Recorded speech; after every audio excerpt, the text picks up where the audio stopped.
Hi, welcome back. We're here at Silver Lake, which is north of Seattle, and I'm going to be talking about focusing in these two videos. This first video we're going to go through focusing methods, autofocus methods, as well as manual focus. And then in the second video we're going to look at the really important concept of depth of field, which is a way of isolating your subject from the background, and really it's to do with how much of your scene's in focus. So starting off, we'll go through autofocus methods and then manual focus. Pretty much all lenses, DSLR lenses, come with an autofocus mode. So you have a switch here where you can switch between manual and autofocus. There are some dedicated lenses, professional lenses, that are manual only, but in most cases a kit lens and a lot of the professional lenses will have an autofocus mode. Now with the autofocus mode, there's various types of mode on the actual camera itself, and on this camera you access it here through an dedicated AF menu, which is autofocus menu. And the different kinds of modes that most cameras have will be a single shot mode, where it's when you press the button it'll choose an autofocus point just for that single shot and it'll take the shot. So it basically locks on once. It doesn't try track or anything, it just locks on your object once. Then they have an AI focus one, which is kind of artificial intelligence. Basically it tries to calculate if your object's moving. If it's not, it'll just take a single lock on, otherwise it'll try use servo mode to follow it. And then they have a servo mode, which is autofocus servo, and that's like a tracking mode. So that way if your object's actually moving in your scene, it'll try keep a lock on. So it'll just constantly adjust the autofocus to try keep your subject in focus. So those are the three modes. Now in the camera itself, there's autofocus points that it uses to determine what point in your scene is going to be in focus. Now different cameras have different amounts of autofocus points, and there's a key difference between entry-level models and some of the more professional ones. And it's the entry-level models usually have only one cross-type point in the center, and that allows the camera to detect vertical or horizontal changes in contrast to lock onto. And the other focus points will only take contrast on one axis, so it doesn't lock on as quick. So for instance, if you have a scene where there's changes an abrupt edge horizontally, it'll lock on fine, but vertically it won't. Whereas the cross-type points will lock on either way. So they more advanced points, and the more professional models have more of them, so they can lock on things really quickly. What it is when you look through your viewfinder and you half press the shutter release button, then the autofocus points will activate if you've got autofocus on your lens. So the default for most cameras is where it'll use all the autofocus points, so that if you click on there, it'll basically jump to more or one autofocus point according to where your objects are. It'll try automatically detect which object you're interested in the scene, which is fine for like a quick shot where your subject distance is about the right distance. But in some instances that's going to get that wrong. And in fact, that's not my favorite way of using autofocus points. The other way is where you can actually half press, and then you press that.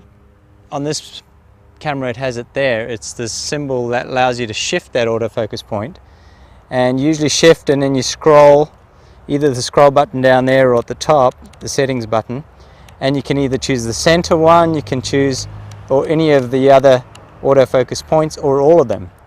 So if you choose a particular autofocus point, like let's say we choose that top left-hand side one, it'll only use that to lock on.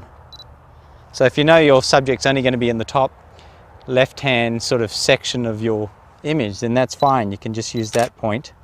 Now, my best method is to just use that center one. And the reasoning behind that is, especially on the entry-level cameras where you've only have that single cross-type point in the center, that's your most effective autofocus point. So you're better off using that more than the other ones, because it's going to lock on quicker in more situations. So when you're using just the center one, you don't always want your subject in the center of the image. Like I spoke about in the composition video, sometimes you want it on the golden means, which are just in from the thirds. So if you just use that center point, it's going to miss your subject. It's going to focus on something in the background. So what you do is you half press, you aim straight at your subject. Let's say I'm focusing something down there, I half press, and that's locked on that object now, and then I can reframe and fully press the shutter. So you want to keep that shutter button half pressed. So basically half press, it locks on, reframe and shoot. So that way you can actually focus on whatever you want and then reframe the image exactly as you want and then shoot. And that's the way I use it mostly. It's the way I mostly use autofocus.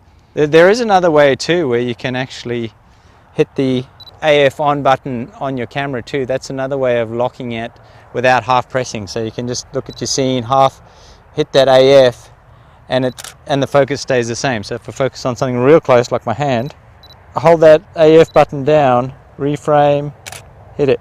But you do have to hold that button down. So it's another way, instead of half pressing it, you can also just lock with the AF lock button. So that's how I use autofocus points, and I think that's the most effective. Now onto manual focus. Manual focus can be really useful if you have time to, get something in focus and then press the button. But sometimes it's hard to really see whether something's totally in focus, even through the viewfinder. It may look clear, but it may not be perfectly sharp. I use a hybrid method most of the time where I actually switch to autofocus and then using just that center point, lock on something and then switch to manual. So I know that whatever subject I'm interested that I've locked on, that's where the focus point is. So that's really useful if you can't really tell through the viewfinder if you've got a sharp focus.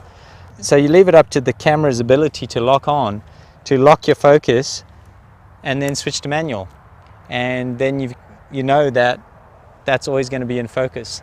So that's really handy.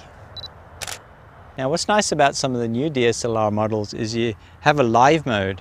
So instead of using the autofocus points through the lens, you hit the live button, and what that does is it gives you now a live scene update. You'll notice that in live mode there's actually a little box, and that shows you where your focus point is. So now when you lock on a scene, it'll lock on using that square, and then you can take the photo. But I find that really slow, and in the Canons are particularly slow, and Nikons might be a little improved over the Canons, and they actually allow you to track better. And with the live view mode, there's actually different autofocus modes too. There's just the live mode, which locks on with the square. There's face detect live mode, and there's AF quick mode. Now how AF quick mode it works is you have your scene framed.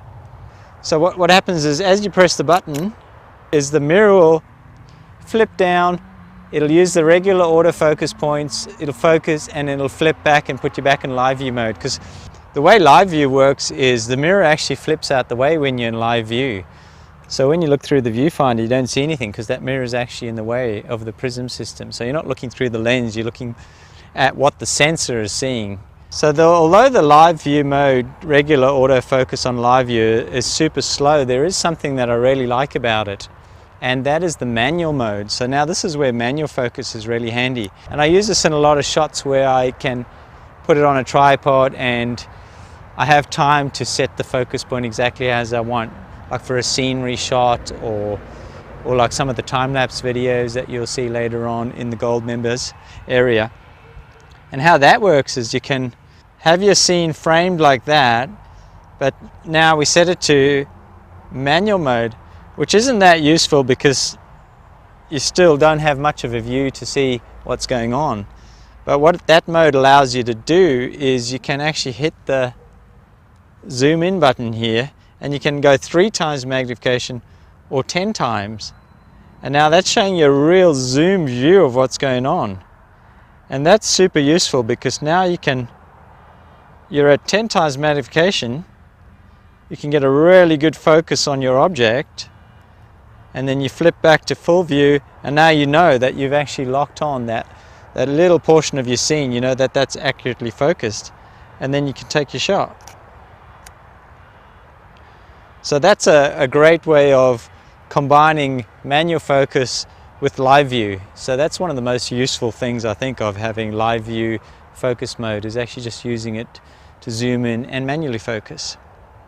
So one of the things I mentioned in some of the preview videos for this series was I use manual focusing a lot, and that's that I tend to now use it with autofocus first, lock on at a certain distance, and then hit manual focus. And that's really good for those situations where you're waiting for a sudden event to happen, so the timing is unexpected, but you kind of know where it is. And then you can have that manual focus ready, and then it's really quick. You're really not waiting for that autofocus to kick in before you take the photo. You can just take the photo instantly. Another way of improving your chances of getting your subject in focus, especially with manual focus, is to make sure you have a broader depth of field. In other words, more of your scene in focus. And that leads us straight into the next video. I'm going to show you what depth of field is and the 3 major settings that affect the depth of field. So jump into that video when you're ready and learn how to handle depth of field. Thank you.